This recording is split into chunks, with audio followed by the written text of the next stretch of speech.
Welcome back to the Hard Run Box podcast for episode 66. What are we going to be talking about in this week's episode? Well, I don't know why Steve's laughing because we've already talked about this stuff. But anyway, we're going to be talking about Steve's April Fool's video, CPU testing once again, why we made an April Fool's video for the first time. A little bit of chat about tariffs because obviously that's a hot topic at the moment, just some very early thoughts from people who are absolutely not the right people to talk about tariffs, not experts, but we're going to pretend we're experts for about 10 minutes and some rumors and other things and Steve's experience at the air show. So let's get into it. We're back, Steve. Another week of podcasting. And this week, well, we made an April Fool's video, or more accurately, you made an April Fool's video. And I thought it was great. So thank you. Some nice positive feedback for you. I thought it was a good video. I enjoyed it. Yeah, I was hesitant to do it first because I think it's probably the first time ever that we've done an April Fool's video. Yeah. It's not really something we do. I'm not generally a huge fan of that content. And we did make the mistake of trying to be funny once and it blew up in our faces. Yep. I remember the video you're talking about. Yeah. GTX 1180. And that would have been back in... 5 years ago at least. Now. Oh, actually, it might have even been... More than that. Nearly, yeah. Maybe 7 years ago. Anyway, that was a while ago. For those who missed that bit of absolute comedy gold, we were taking the mickey out of the fact that I think this was when all the rumor leak channels sort of started to... This is like peak Gamer Meld era. Yeah, I wasn't going to throw any names out there, but yeah, look, there was... It's when it started. Prior to that, I think we didn't see too much of that leak industry stuff, let's say. And it really started with the Pascal generation. It really hit the ground running, didn't it? Every 5 minutes, there was a new leak about the amount of cores they were going to have, their name, the price, the performance. I mean, you name it, there was a leak about it. And it was just getting absolutely absurd. Every time we woke up, it was like, oh, have you guys seen the new leak? It's going to be amazing. It's this, it's that. So we decided to do our own leak video where we just, took the piss out of all the leaks basically and had a bit of a laugh. And it turns out there are people who take their leaks very seriously. It is not a joking matter, not a laughing matter when it comes to leaks. It's serious business. Despite the fact that some of the leaks were so bad. Like we're hearing stuff about it was going to support DirectX 13 and stuff like that. Like I remember that. Yeah, the DirectX 13 leak. Like this stuff was laughably bad. And so we just thought, you know what? This is just absurd. It's ridiculous. Let's make a funny video poking fun at it. And our mistake was releasing it in the middle of June. We released on June 24, 2018. Yeah. I think I opened up the video by saying, welcome back to hardware fabricated out of thin air. I think I said something like that. It was very obviously a joke video. And again, taking the mickey out of all the ridiculous rumors from the very start of the video. But yeah, it got heavily downvoted. A lot of people were extremely angry, did not like that video. So I've been reluctant to make another funny type video since, but... You shelved comedy. I looked up the like-dislike ratio in that video, 77% likes, which is... It for recovered. context, I think it was at like 50% at one point. I think it was. I had to change the title because people were they were not happy, Tim. Yeah, we kind of baited them with it a little bit, which was kind of the point, right? I mean, it was the point. It was because it was no more absurd than all the other videos. That was the thing. They were all BS. We just didn't try and hide it. We were just like, yeah, this is obvious BS. And it wasn't obvious enough, though. That's what caught people out. I don't know how. I mean, if you go back and watch that video, I recall it being just absolutely absurd. So anyway, obviously there's the whole CPU benchmarking, 1080p, you know, we've done it. We've tried our best to explain it. We really have. And it just, with a lot of people to varying degrees, doesn't land. And just to sort of get this little disclaimer out of the way quickly, if we see comments where someone sees a CPU review like a 9950X 3D, super expensive high-end CPU, and they ask the simple question, why are you benchmarking this at 1080p? People who are spending thousands upon thousands of dollars won't be gaming at 1080p. They'll have a better monitor. That is an innocent enough, fair enough question. And that's why I made the original videos to explain exactly why it is that CPUs are tested the way they are by pretty much everyone in the tech media globally, and it's been done this way for over 20 years. So we're not frustrated, annoyed, or laughing at the people who just ask the question and would like further information. We have a video. I often link people to that video. It was more the people that claim to have watched the videos, understood the videos, and still want to argue the point that 1080p benchmarking isn't super relevant or misleading, or they're fake frames because you're not actually going to see them when you game at 4K or whatever. So just get that disclaimer out of the way. It's not targeted at everybody who's confused about this subject. But the reason why I made the video was because obviously we'd done it to death recently after the 9800X 3D reviews, and I was done with it. Balin even made a summary video. Didn't want to touch the subject again. Done to death, right? Get that. 9950X 3D review comes along. All of the same comments. This needs to be tested at 4K. It's absurd you guys don't test at 4K. You guys saw Balin just machine gun about 0.1% of the comments on screen. Balin actually said to me, he's like, oh, it'd be good if you could get like 50 comments. And I was like, would you like 50,000? Because I can deliver that. I'm not even exaggerating. And yeah, I was scrolling through our comments a few weeks ago, and I was just seeing like old videos, newer videos, didn't matter, just any kind of CPU-related content, people complaining about the 1080p testing. And again, the complaints were coming in to varying degrees. Some were just merely inquiries. Other ones were full-blown abuse, whatever. Pretty funny. So I thought, you know what? I'm going to do 4K benchmarking on April Fools, and it's going to be a bit of fun. And so we made the video. And yeah, the overwhelming amount of people who watched it seemed to really appreciate it, enjoy it, thought that it proved the point well. Of course, there were still those who either got that it was a joke and were upset that it was a joke because the testing was valid and, you know, this is what we should be doing.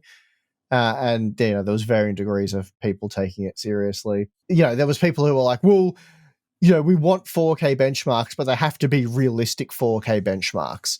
Some people were arguing that, you know, DLSS balanced should be enabled, which was hilarious because when I did that, people were very upset that I did that because they weren't real 4K benchmarks. And then there were other people that just wanted, you know, no ray tracing enabled or more realistic settings so they could achieve sort of the frame rates they want to achieve. And all of this, again, proves the point that I can't, like, they're putting it on me to arbitrarily just choose where the GPU limit occurs and to what degree, which it doesn't really make sense. Like, Tim, I want you to do an accurate benchmark, but there has to be at least a 30% GPU limitation, whatever that is, or 40%. Like, what frame rate are we targeting here? What degree are we limiting the performance of the CPU almost artificially by the GPU? It's really weird, and it's even more weird because, as we've explained 10,000 times now, it's really about the frame rate. So if you're comparing, let's say, the Ryzen 5 7600 against the Ryzen 7 9800X 3D, okay? Two very different CPUs, two very different price points. If in the 1080p low-resolution testing, it's proven that the Ryzen 5 processor can drive over 100 FPS in all of the games tested, and you're someone who sits there going, yeah, as long as I got 90 FPS, I'm good to go. I'm enjoying my games. That already right there tells you that you're getting the required acceptable amount of performance at 1080p. So spending more than twice as much on the 9800X 3D isn't necessary for you. So you get that information. And, well, anyway, we've gone over this 1,000 times. There's probably no point rehashing all of that again. But the point is the 1080p low resolution testing gives you the full picture. It doesn't mislead you. It doesn't convince you that you need a 9800X3D. It doesn't do all the things that people claim that it does. It doesn't fake the margins between the two CPUs. It just shows you under CPU limited conditions in today's most demanding games, this is the difference. If the 7600 is only able to, throughput 50 FPS in a game that you might want to play, then you're probably going to need a more powerful CPU if you want 120 FPS.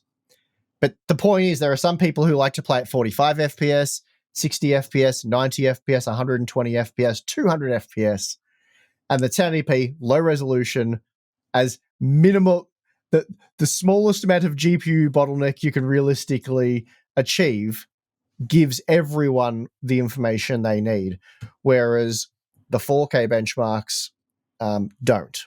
And there were some people like, well, this is also stupid because we're just asking for the 4K results to be shown in conjunction with the low resolution results, which is a bit more of a fair enough request. But in reality, you are asking reviewers to do twice as much work, which is sort of a reviewer problem. Sure, you don't care about that. But the bigger issue for me, rather than wasting my time, is that I strongly feel that the 4K data is misleading, because the people who are asking for it and want that, they're essentially saying, I just want the results to be all leveled at, again, arbitrary frame rate, pick one, whatever makes sense to you, 30 FPS, 40 FPS, 50 FPS, and I want to show that all CPUs tested can achieve that. And therefore, I don't know, what's the takeaway there, Tim? One person might want 40 FPS in Indiana Jones, another person might want 60 FPS. Showing the frame rate at 32 FPS, who does that help? How is that useful? I think it's quite misleading. I definitely agree with you on that. It's misleading for sure. It's kind of like someone doesn't know, or at least the audience in that situation doesn't know what information is good to have and what information is bad to have. So there's some situations where having all information, like just a dump of data, isn't better than having the data presented in a way that is easy to interpret and makes a lot of sense. Because the people that are making that comment like, oh, I want 4K data in addition to 1080p data, are already kind of primed to be misled, because they're not really understanding why the 1080p data shows you what the 4K data can. Well, it's better data to begin with, but it shows you everything that you need to know about CPU performance for all resolutions, really. And so if you're already primed to sort of misunderstand why it's been tested that way, then you're probably going to be, making conclusions based on the 4K numbers. You're going to be preferencing them. You're going to be misled by the conclusions that that data draws. And so by not showing it, you're kind of steering people, educating people in the right way. It's kind of like, if you're a researcher doing, I don't know, medical research or something, and you create a whole bunch of data and you just publish it and then expect the random on the street to read it and interpret it, they're probably going to get a lot of it wrong. Like, they're going to look at it and be like, what's going on here? Get stuff wrong. And so we're trying to, present to you the data in a way, communicate it to you in a way that makes the most sense, that gives you the information that you need to know. And so it's the same with anything, right? It's like with NVIDIA's benchmark charts, when they show some games without DLSS and some games with DLSS multi-frame generation enabled or whatever, just look at how much focus there is on the multi-frame gen stuff compared to the more realistic tested settings that are presented in the exact same chart. Everyone goes wild over the huge FPS improvements from multi-frame generation, ignores how misleading those charts can be, and ignores the more realistic testing that is included within that same chart. So it's really a very similar situation when showing 4K data in addition to 1080p for CPU testing. And companies have used 4K data in the past to be misleading to customers. AMD did it with Ryzen many years ago when they tested their CPUs just with 4K resolutions for gaming. And so we don't want to repeat that mistake. Well, the reason why it's I still struggle to talk about it a bit, and it feels like you're taking crazy pills, is because it is giving you less information. and it makes the decision more difficult. And there's, again, 4K can mean anything. It just ultimately what it means is you're increasing the GPU load, but then the other settings you use there can be to varying degrees. And then again, the whole upscaling comes into it. But I really thought my last video, I thought I nailed it, Tim. I stupidly thought I nailed it. And look, guys, I realize that it's the world we live in, right? I was saying to Tim the other day, I've seen people much, much, much more intelligent than me that are able to articulate these things much clearer and better than I'm able to. So much smarter people on well-researched subjects, and I've seen them explain very logically their argument to other people in real time, whether it be on, a podcast or some sort of internet debate or whatever. I've seen them like, yeah, that everyone can get that right. They've presented that argument so well. They have the facts to back it up. And then the other person's like, nah, they're just like not accepting it at all. And I'm like, how? So I get that there are some people that just want to argue. They don't want to accept it, or they don't want to understand, or they don't want to listen. So, I get that. But I really thought one of the coolest ways to show why it's important to really understand and know the true CPU gaming performance when you're evaluating these products for now and in the future was when I took the data with the 5800X 3D and 3950X, which were two similar price CPUs. And a lot of people argued that the Ryzen 9 3950X would age better than the 5800X 3D for gaming. Like you surely saw those arguments back in the day. Mm-hmm. A lot of people argued that would be the case because twice as many cores, all that sort of stuff. We're like, no, it doesn't work that way. So largely because of how the CPUs are configured, but then also how games work, all that sort of stuff. So anyway, if you go back and you test with an RTX 3090 Ti, which was the flagship GPU available at the time, and you test at 1080p as we did, the 5800X 3D ends up being 33% faster than the 3950X. So that's what we found on day one with the 5800X 3D content. Most people found around a 30% performance uplift when testing at low resolutions. Now, if you go back in time, as I did, essentially, as best as you could time travel, and I retested the games we tested at the time, but I did so using the 4K resolution with balanced upscaling.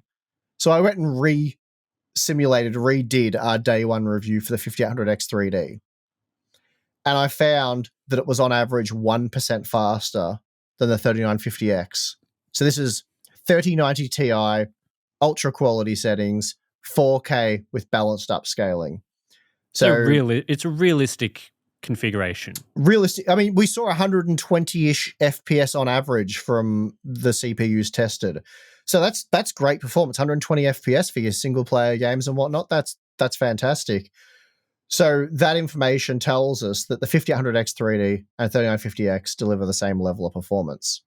Now, you could argue showing those results alongside the 1080p results is really useful. Again, I think it's misleading because, again, that would be probably fuel or ammunition for people to say or whatever to purchase the 3950X over the 5800X 3D because, again, there were many people advocating for the 3950X aging better than the 5800X 3D because more CPU resources, bigger Cinebench scores, all that sort of stuff, which to a degree, there's some logic there. It makes sense, but it seemed unlikely. So that's the I think it was the 2022 test. Now, if you fast forward to today and you have faster GPUs, but I think more importantly, the bigger factor at play here is more demanding games, particularly on the CPU. We've seen games over the last few years become considerably, I would say, more CPU demanding. So if we take the games from the 9800X 3D review and then run the 5800X through them and the 3950X, so previously at 1080p, the X3D, the 5800X 3D was 33% faster than the 3950X. In the updated games, that margin now blows out to 44%. So over the say, last 2-3 years, the 5800X 3D has become it's extended its lead over the 3950X. So the opposite of what many claimed would happen has happened. But more crucially, if we were to test at 4K balanced upscaling, the margin is now, that margin is also 44%. So we're seeing pretty much the same margins at 1080p as we are at 4K with upscaling, because the results are heavily CPU limited. They're no longer GPU limited. And the frame rate has actually gone down. So I know this is a bit complicated to say in a podcast format, but with the 3090 Ti in the older games, the 5800X 3D averaged 123 FPS at 4K with balanced upscaling.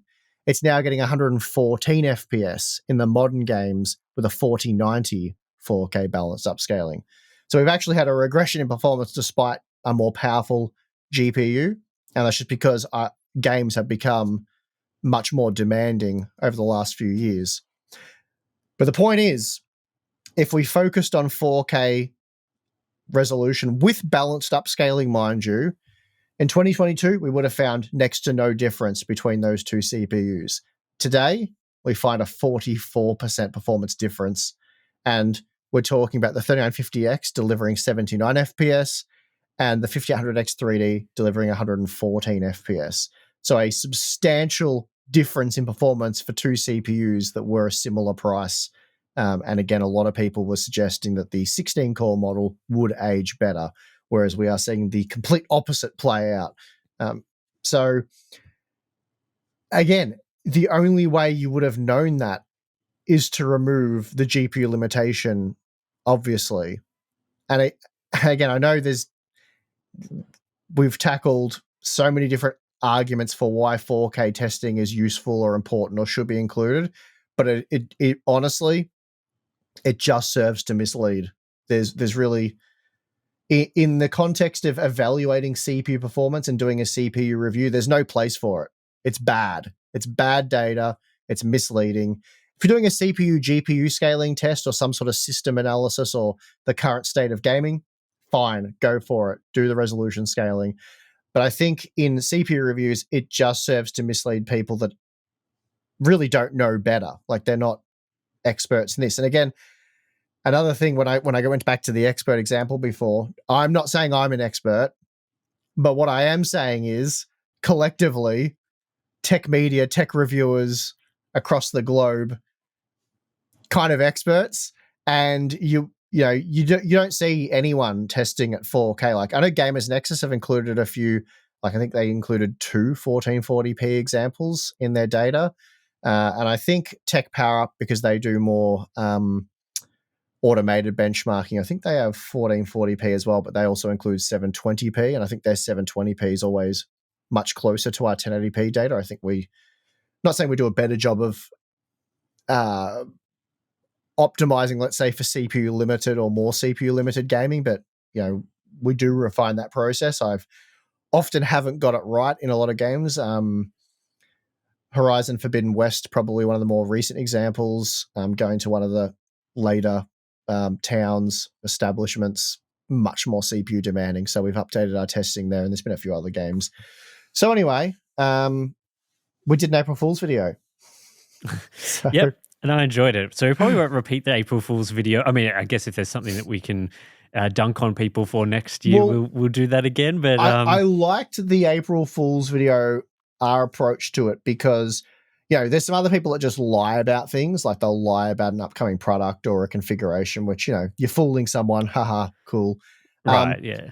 But I think a few people were a bit confused by this. Like, is the data actually real? It's like, no, I spent, I think it was like 3 or 4 days gathering all of that data, testing all of those CPUs to make that video. So the data is actually accurate. It is real data. It just foregoes the actual useful low resolution testing.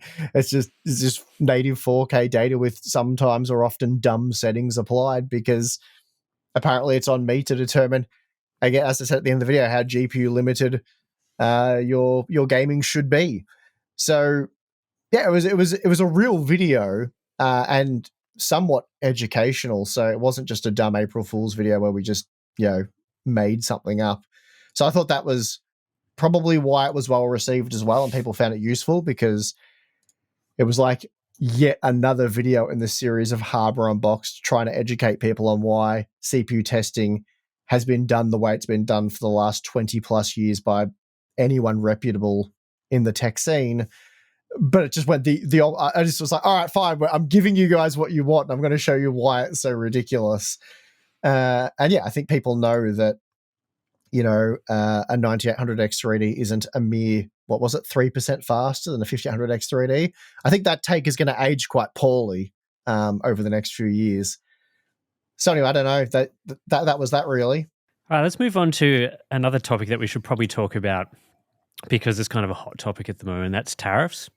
Ooh, geez. Well, talking of experts, you've come to the right place, Tim. Yes, I am one of the leading Australian economic. I don't even know the title of it. International. We are international economics experts, and that's why our chat on tariffs will be the best chat that you'll find on the internet. No, seriously, if you're interested in the political side of things to tariffs, this is not the podcast for that. We're not going to be talking about that. If you're interested on the tariff side of tariffs, anyway, go, Tim. I'm very intrigued to see where this conversation goes. Right. So I'm just going to talk about it in relation to the things we cover, which obviously is CPUs, graphics cards, motherboards, that sort of thing. And giving it from a perspective of, obviously, both of us are not in the United States where tariffs apply. We're in Australia where theoretically tariffs should not impact pricing of products here. I suspect they probably won't be the case, and it will get affected, and most regions will get affected. But obviously something that's happened this week is the United States implementing tariffs on pretty much every country in the world, which I think probably came as a surprise to some of the manufacturers of hardware, PC hardware, because there's been a lot of efforts of companies trying to move manufacturing out of China, where tariffs were largely expected to apply large to China. They've moved manufacturing out of there. Tariffs apply to pretty much every country. So this is going to impact prices of PC components if you live in the United States. Just having a look across motherboards, graphics cards, and where they're manufactured, pretty much all of them are manufactured in countries like China, Taiwan, Vietnam. They're probably the main manufacturing areas, and all of those countries have been hit with large tariffs. Semiconductors are supposedly not included in the initial wave of United States tariffs, but whether that means the physical semiconductors made from a place like TSMC or the final products, for example, graphics card, that's going to play out pretty differently depending on what the carve out there is for semiconductors. If it is just the chips, then whether or not graphics cards will still be applied for tariffs because they're a final product. So that's going to basically what I'm working my way towards is that if you live in the United States, PC components will become more expensive based on this, and probably in a way that was more expensive than expected if it was just Chinese products having tariffs impacted. Because, there are GPU manufacturers making products in Vietnam, impacted, making them in Taiwan, impacted. And the real thing that I'm interested in after this is not so much, how's tariffs going to affect prices? Well, we know that. It's going to increase prices. It's going to be bad. I'm more interested in things like the global impact of something like this. Is that going to mean for an upcoming product like a 5060 Ti that NVIDIA is going to have to increase the MSRP on that product because that's the advertised price in a country that now has tariffs? And if so, is that going to affect the MSRP in other countries? Like if they said let's say they were going with a $400 price previously, they now have to make it $500 because of tariffs. Does that mean we're going to get screwed over here in Australia because the MSRP is now set to the $500 price instead of the pre-tariff price? Or are we going to see multiple different MSRPs? I don't know what your thoughts are on that, but this whole thing is probably going to be a mess for that sort of pricing in the next couple of months. Yeah, no idea. We'll have to see how it plays out. I was going to say finally Americans have to pay the same prices as Australians because we get rolled on I don't know, we get NVIDIA tax, less so on the Radeon side, but there is still some sort of imaginary additional tax, it seems, placed on products that that we're just not getting the currency conversion plus some basic shipping and taxes. So anyway, yeah, I personally don't have too much to add on this subject. It's more of a wait and see how it all plays out type thing. Obviously, there's a lot of it is a hot topic at the moment. A lot of chatter about it. A lot of it, I would question how accurate it is. So that's why I don't want to go spouting too much tariff talk, because it's not, something that I'm super knowledgeable on. I guess I'll benchmark the tariffs once they're in effect, and we'll do a GPU pricing update and see how whether or not that's affected pricing locally, because obviously we'll know if that is the case.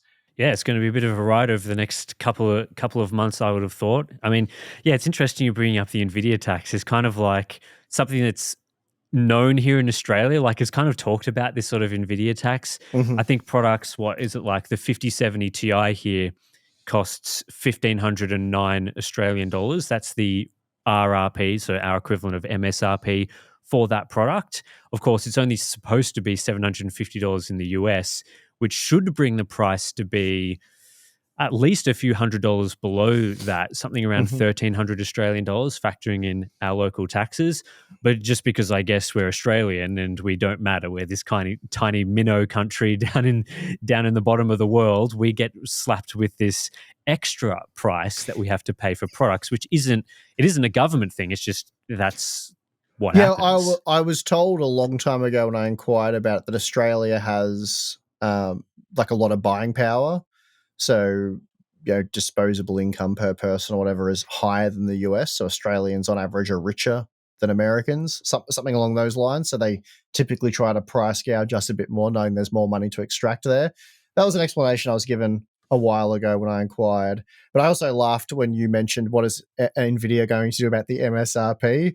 And I had like the "oh no" meme inside. I'm like, what is NVIDIA going to do about the MSRP? like that was the biggest, most difficult thing to overcome out of tariffs. NVIDIA managing the MSRP.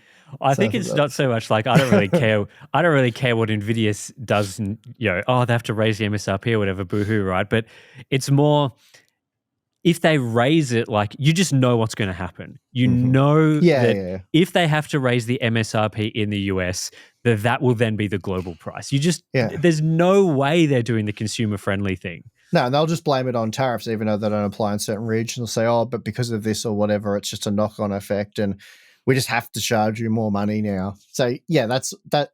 Basically, with this stuff, it is always the consumer that gets screwed over, because the costs get passed on to them, and it's like rate rises, you know what I mean, or rate reductions, that they don't necessarily get passed on to the end consumer. So, I'm pretty sure we'll see a similar thing to that here. Yeah, that's right. I think there's a few other explanations. So we're kind of chopping and changing between topics here, but the NVIDIA tax here in Australia, there's also implications with Australian consumer law. We have much tougher warranty, like legal protections for warranties in Australia, which we've been told, again, for some products, this means that the price in Australia has to be higher because they're covering the warranty period for longer and there's more protections here. In addition, the distribution platforms for getting products into Australia can be different to the United States. So in the US, for example, there may be direct paths from manufacturers to retailers, whereas in Australia, that path may go through distributors, middlemen who increase the effective price that's being paid. That's factored into the prices of products. So, yeah, that's something that all those things combined tends to create this, tax at the end of the day.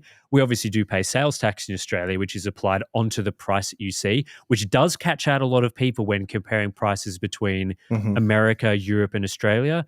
In Europe and Australia, the final price that is listed on websites includes the sales tax. So if that's VAT in Europe, which tends to be in between 18 and 20%. In Australia, we've got GST, which is 10%. So that's applied to the price.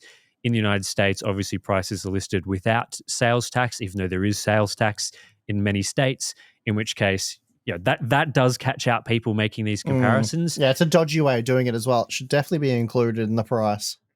Yeah, I mean, I was just in the US earlier, in Vegas for CES, and just getting caught out left, right, and center by the prices that are listed on shelves, not necessarily being the price that you pay at the checkout because of taxes and things.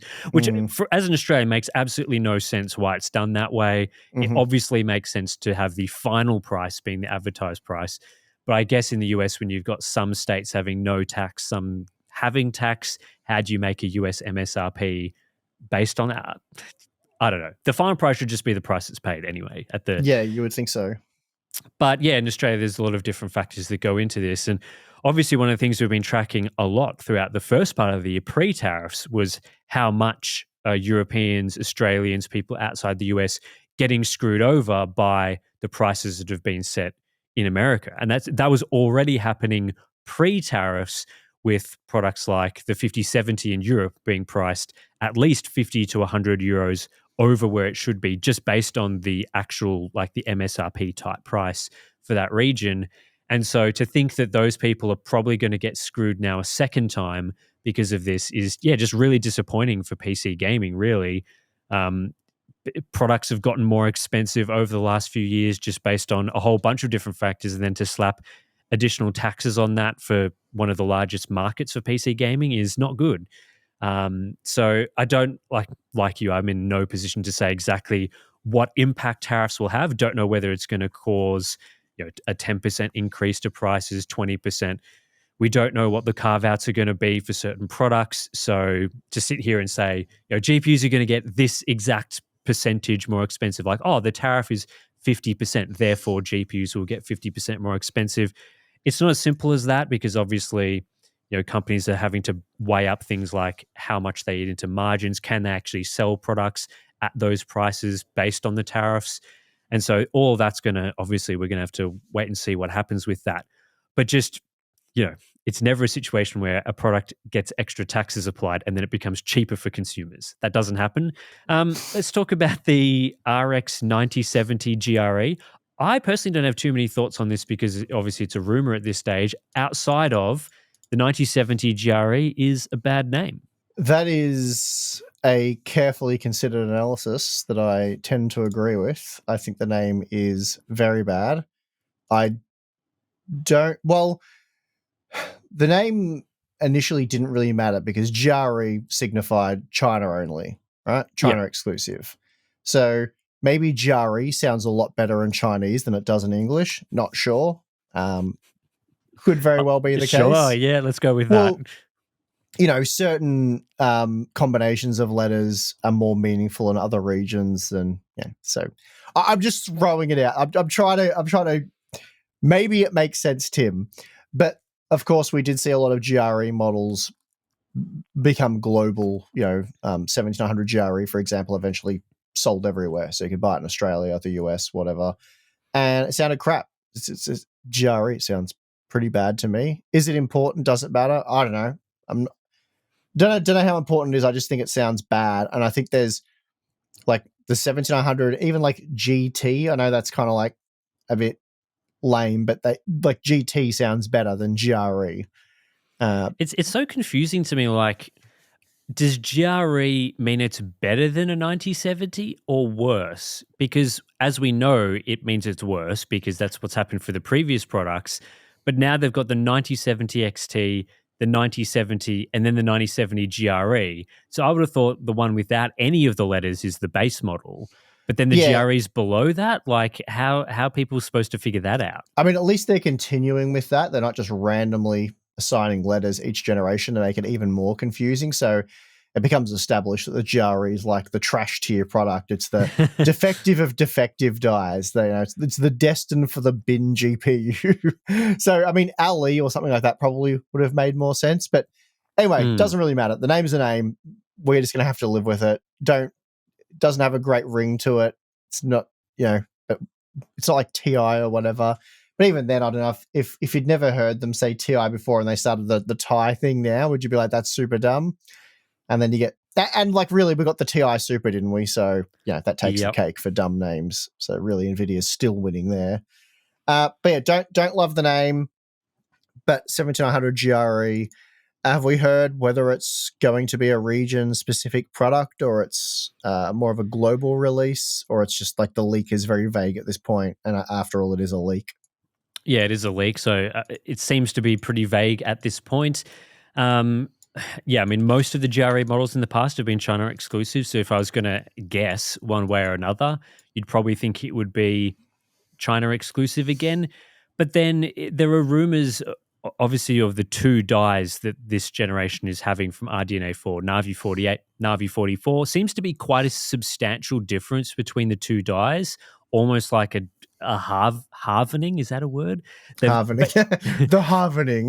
The halvening. They've halved the Navi 48 die for Navi 44, which will be presumably used for the 9060 series.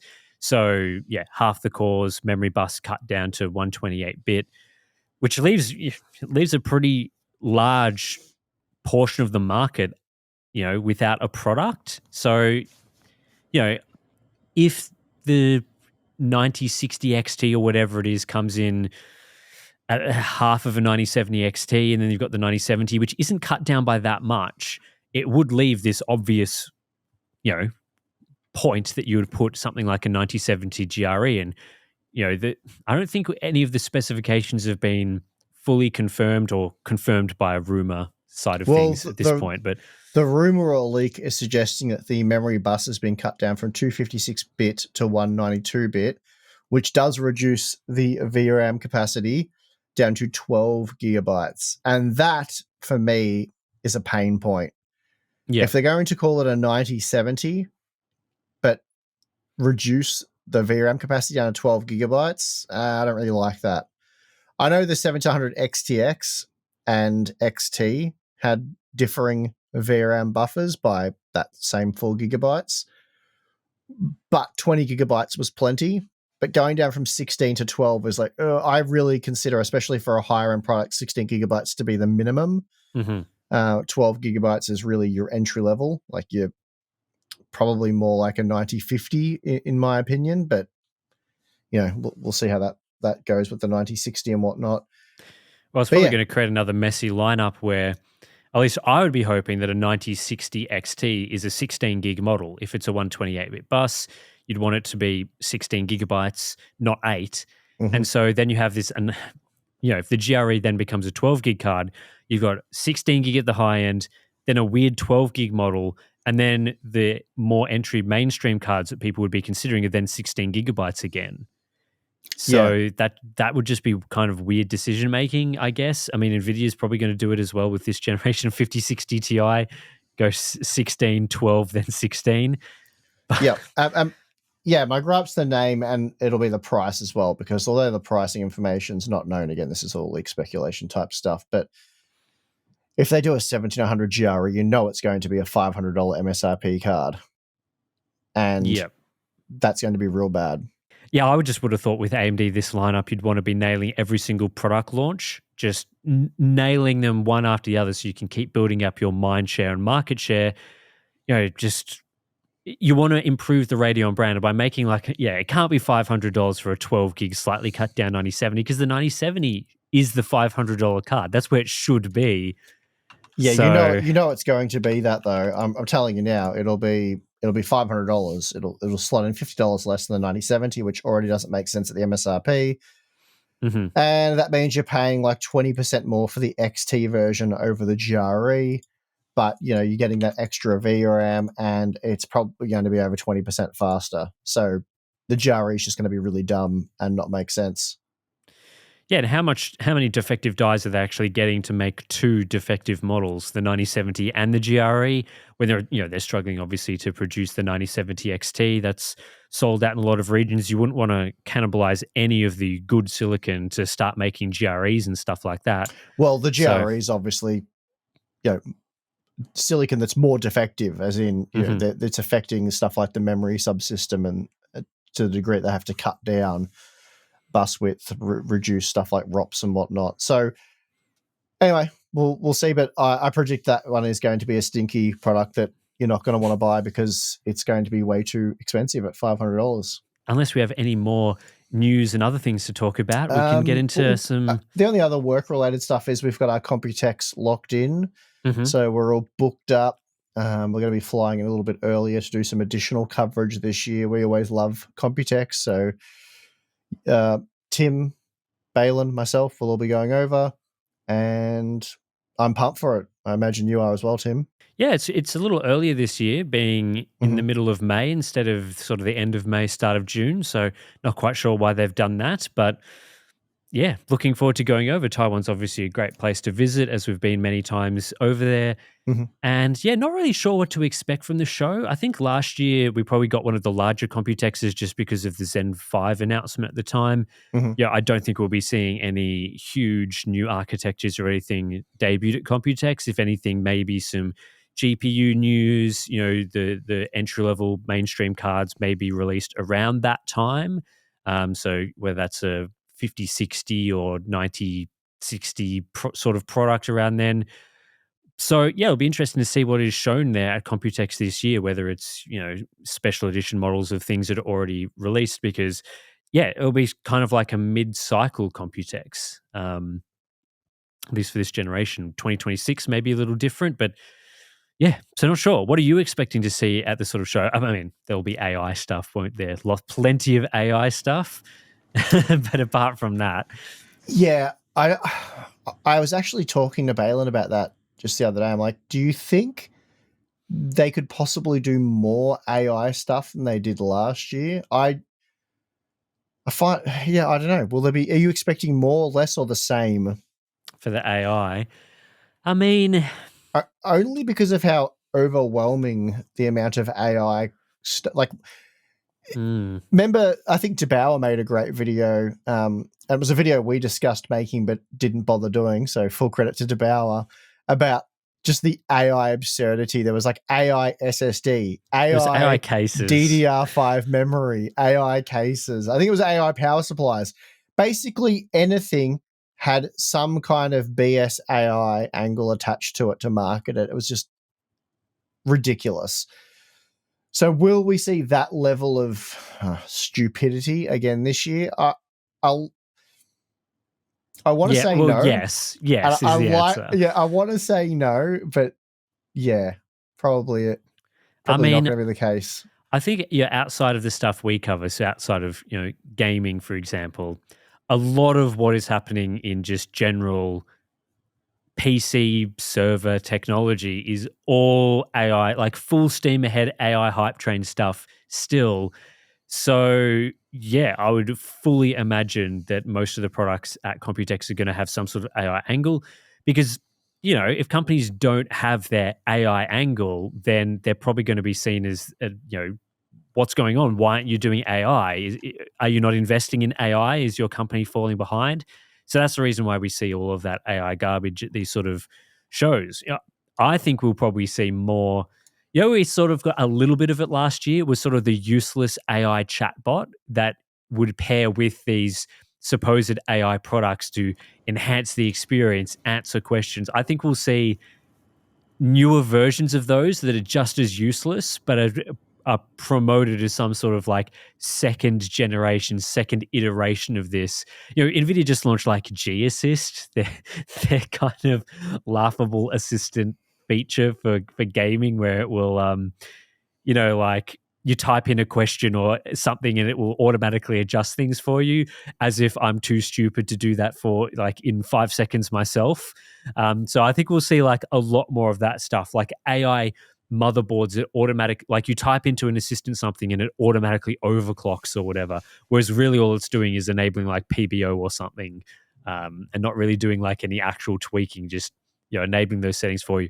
Because what else does AI have? Like, where's the innovation been outside of making image generators slightly better and the text things slightly better? Like, that's where it's all been. So, what can they realistically do?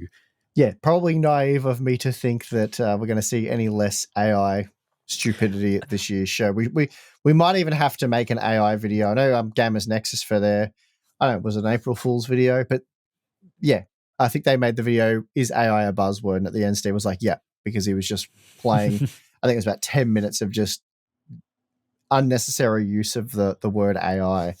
But anyway, exciting stuff to look forward to. Other than that, yeah, I'm not exactly sure what to expect at the show, but hopefully we get something, make the trip worth it. I mean, it's always fun to go anyway because it's a great show no matter what, and we always have a good time. But if there's a lot of like exciting products to cover, or an exciting product to cover, that makes it even better. I will be very interested to see what NVIDIA does for their presentation, because last year, man, what a rambling snooze fest it was. I think that'll be the same. I'm not expecting anything to change there. I mean, they don't usually use Computex as a big announcement platform. It's usually about their roadmaps and investments and all that sort of thing. But last year's was particularly boring and particularly bad, and with a complete lack of focus. Even that, I guess if you're in AI circles, you probably have a completely different take to that presentation. Maybe. I remember it was so long. And I remember I think we were working on something at the time. Like you were doing something, Balin was doing something, and I was sort of tasked with the checking in on the NVIDIA presentation just to make sure there wasn't. Yeah, you short-strawed that one big time. I got the short straw. I was sort of sitting in a corner, just falling asleep watching this video. In the fetal position. No more, stop it, Jensen.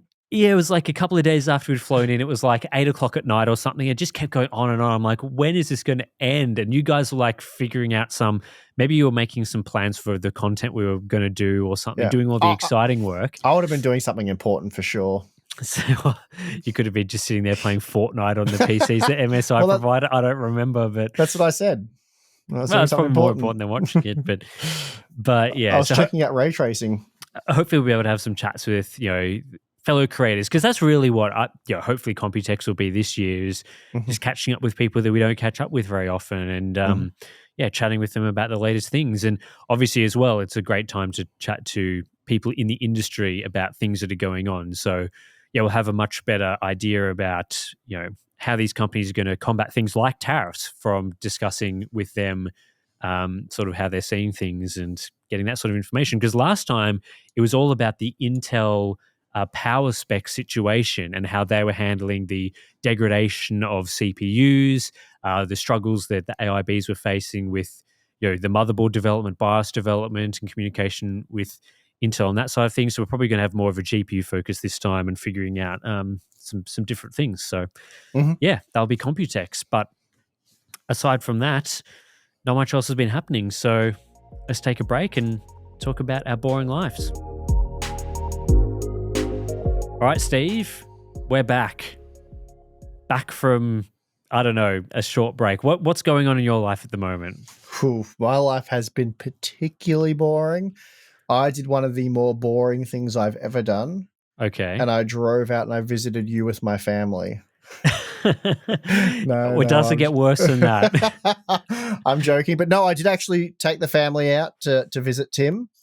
And my daughters got to check out the Lego collection. It was pretty funny because we went to the Avalon Air Show over the weekend, which was awesome, and I'll talk about that in a moment. But because we went away for a couple of days, we stayed at an Airbnb, which was also really cool. It was not too far from Tim.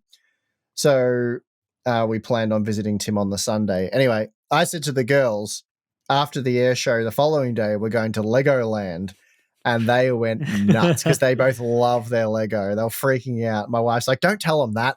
I'm like, no, but we are going to a Legoland of sorts. And they're like, what? I said, we're going to Tim's place. Anyway, they weren't too disappointed. And once they went there, come on. They would just have been hiding their disappointment. Well, they enjoyed your pets. They got to pat your dog. Your dog's very well behaved and they liked that. And the Lego was impressive. So they liked your Lego displays and they got to check all of that out. And Zoe was in awe of the size of some of your Lego displays. So that was a good day. So we were at your place for a couple of hours and then we left you in peace. But yeah, the main event, let's say, not to undersell Legoland, but yeah, the main event was the Avalon 2025 Air Show. And there's a bit of drama associated with that. So we got down your way on Thursday, and so my daughters, who are 12 and 10, have never heard jets before, so that was going to be a bit of a treat for them. Though they've gone on a passenger jet before, which isn't quite the same as a fighter jet, and they've seen So anyway, we went down on Thursday night, and they were doing training, and it was sort of their expedition days. So I went down there, and we managed to get down, park in a field, and have dinner.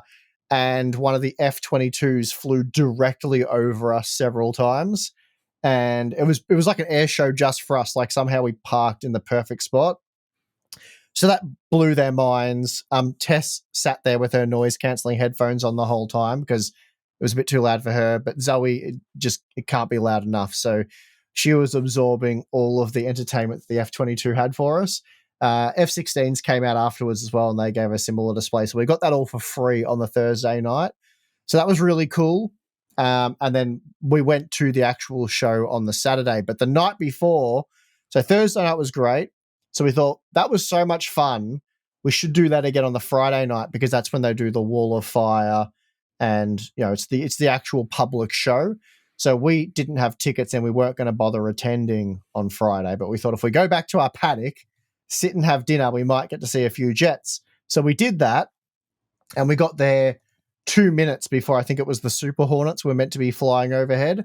So that was perfect timing. We thought we sat there. We're there for like half an hour, no jets, no noise, nothing. So that's weird. What's going on there? Anyway, opened up my phone, found out as we pulled up and parked the car, one of the pilots crashed. So that was really bad, horrific news. So the show had been cancelled, obviously. And then we saw the footage of what happened. So it was the pilot, unbelievably and thankfully, managed to survive, which is just insane. For those of you who have seen the footage will agree, and for those of you who go and view it will be amazed and relieved to hear that the pilot did survive. So sustained pretty major injuries, as I understand it, was in a critical but stable state soon after the crash. He's since had surgery and apparently is recovering well. As I haven't read too much into it yet, but I think he's doing well. So the pilot's name was Glenn Collins, and he was part of the Paul Bennett Air Show. So they were, I think they're the Sky Aces. They do like all the aerobatic stuff. So one of the more impressive displays he was doing, I think it was like his second loop. Basically, miscalculated the altitude, or the plane just didn't pull up. I'm not like a plane expert, so sorry for the crude use of whatever language and terminology that they use for this. But he was doing a loop, came down, and just basically ballied out on the deck. And just smashed down, would have been going at extremely high speed, insane G-forces. And it's a miracle that anyone could survive that, but did. So, great news there. But that shut down Friday. So all the people who went on Friday didn't get to see the Wall of Fire and everything, which would have been disappointing for them. But again, someone probably should have died off that and didn't. So that's awesome news there. On the Saturday when we went, the show wasn't cancelled. So there was a high probability that probably could have been cancelled, but it wasn't. So we got to go. I think flying was meant to commence at about 10 o'clock in the morning, but didn't get off the ground till after 1:30.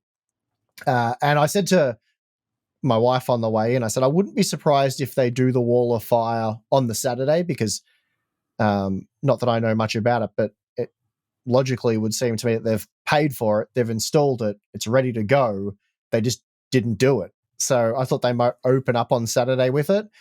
And she wasn't confident they would. Anyway, as soon as we got there, they announced that although there's a delay, as a bonus for the people who go on Saturday, we get to see the Wall of Fire. So that was pretty exciting. Initially, they announced it at 12:30. So we're like, okay, that's not too bad. We've got like a 2-hour wait, Wall of Fire. That's an epic bonus. And then like the F-35s and stuff were coming out straight after that. So I'm like, that's going to be great. Anyway, sat there with the kids till 12:30. There's an announcement, 15-minute delay. Okay, fair enough, whatever. And then after the fourth 15-minute delay, they finally did it. But the funny thing was, they said, okay, we're about to do the Wall of Fire now. It was like 1:30. They're like, it's going to go off any minute. And everyone's standing there with their phones out and they're waiting. They're all excited. And then it's like, hasn't happened. And the announcer's like, oh no, hopefully any minute the Wall of Fire goes off. And they said, we've just been radioed in very small delay of a few minutes, but we're going to get a countdown. So, we'll count down till the wall of fire going off. And we waited about 6 minutes, and then they started announcement, we're just waiting to hear, and then it went bang. No one was ready. And it's pretty impressive. A lot of heat off it, very loud, and it's massive. You can probably see it on YouTube, but obviously it's not quite the same as being there. And then, so that was cool. And then straight after that, the F-35A Lightning IIs, they took off with a couple of, I think, 18F Super Hornets. Can't remember the exact sort of flight schedule, but yeah. And unfortunately, the acrobatic planes weren't running because, one had a pilot down. But we had like the roulettes and stuff, which are pretty cool. So that's the Australian Air Force. So anyway, it was an awesome day. I loved it, and we're definitely going to go to the 2027 version. So obviously 2025 was this year. They do it every second year.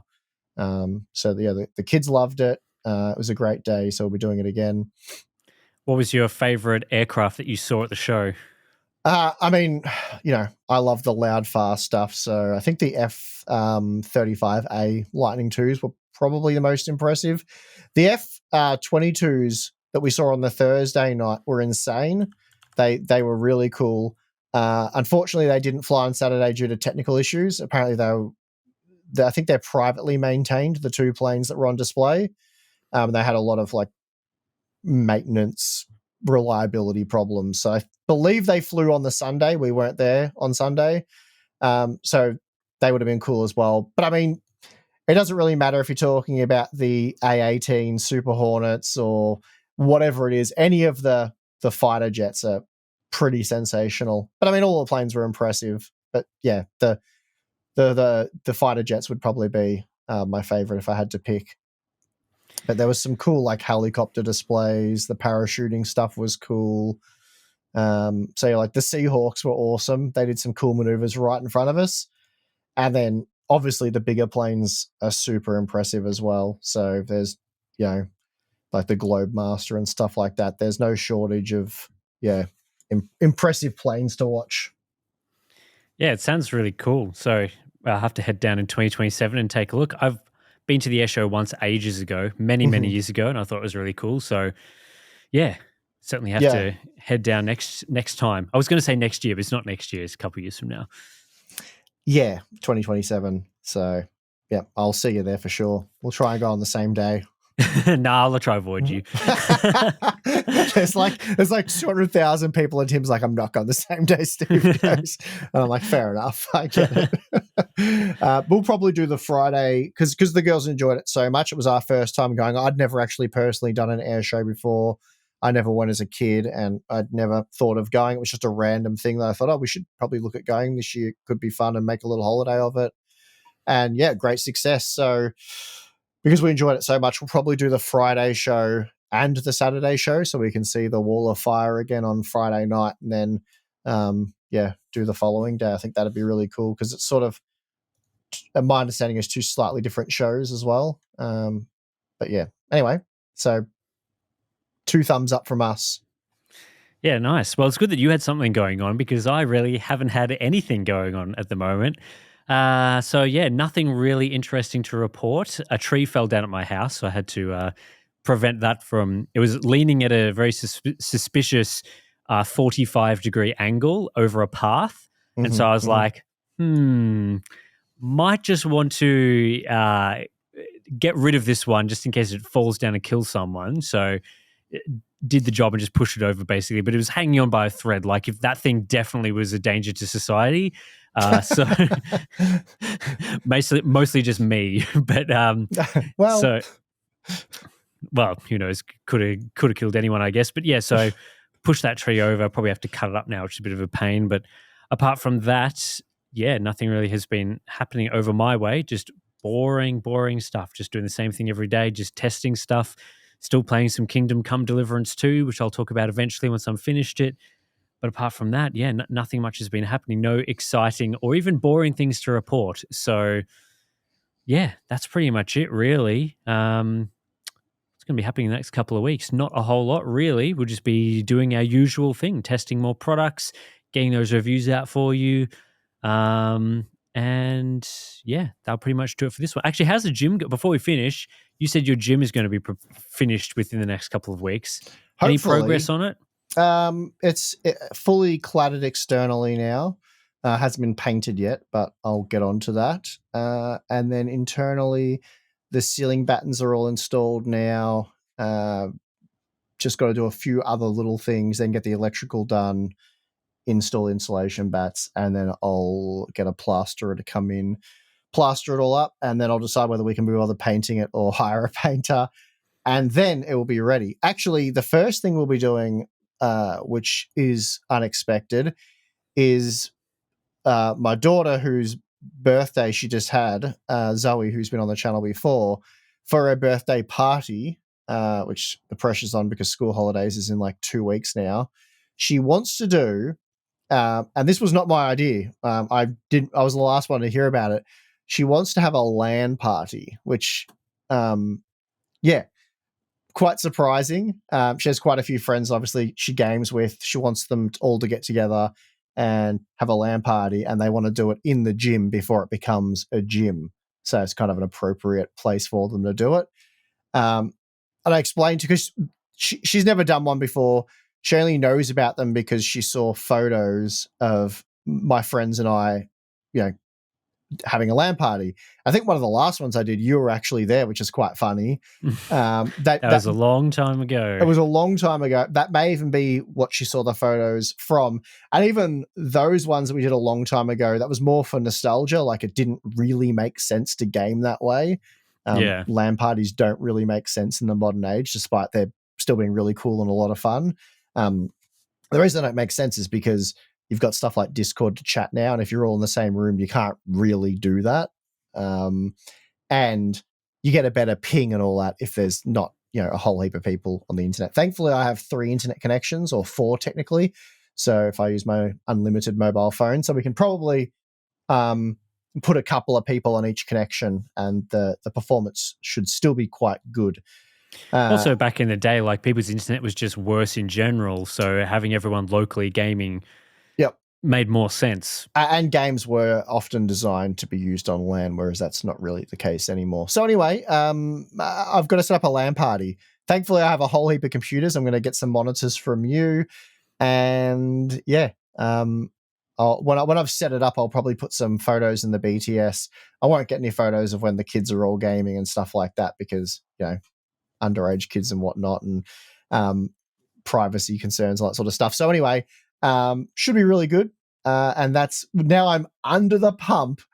I was just going about it at a leisurely pace, whenever we had a bit of spare time working on it. And there's no real, Balin kept saying, when are you going to get this done? Like, what's the deadline? I'm like, it could be in 3 weeks, could be in 3 months. We'll just, whenever between reviews and videos and whatever, whatnot, I've got a bit of time, I'll work on it. But now I'm under the pump. So you'll have to pick up the slack, Tim.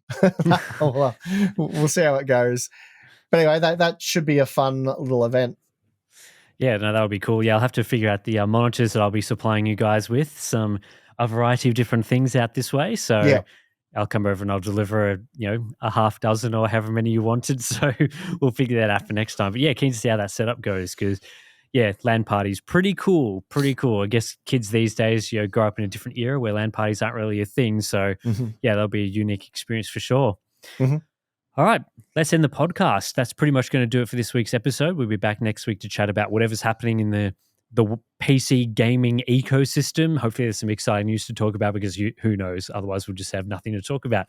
We've got our special podcast feed for people who are Patreon members. If you sign up, again, access to basically it's like an ad-free version of the podcast feed.